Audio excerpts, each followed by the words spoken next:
Welcome my top 10 people I would trust with my last slice of pizza.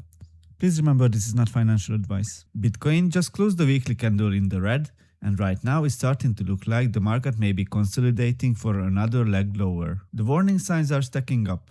The dollar index has finally broken above its Q4 2025 high. This is a major macro breakout, and if the dollar continues higher, it's hard to be bullish on Bitcoin in the short term. A stronger dollar usually means tighter liquidity and more pressure on risk assets. The short-term holder realized price suggests recent buyers are underwater, often signaling weak momentum and increased short-term market stress. Another concern is that the S&P 500 remains unusually stretched above its 200-week moving average, a level it has historically revisited over time.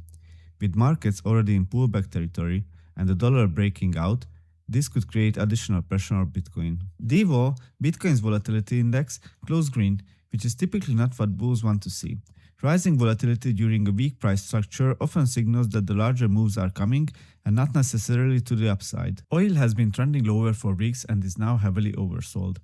The problem for Bitcoin is that if oil bounces from its 200-week moving average, it could revive inflation concerns, strengthen the dollar further, and create another headwind for risk assets. And when we look at liquidity, the picture gets even more interesting.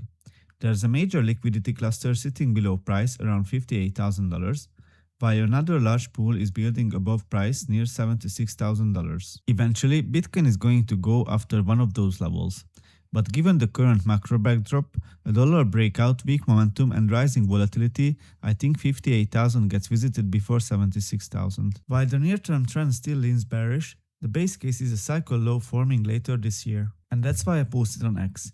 The long-term holder profit to volatility ratio metric still hasn't entered the max pain zone, which has historically marked the cycle bottom and a strong buying opportunity. Real bottoms form when the majority of active supply is underwater.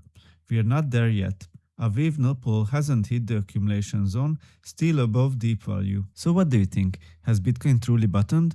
Or is the real capitulation still ahead? Let me know in the comments. Have a nice day. Bye.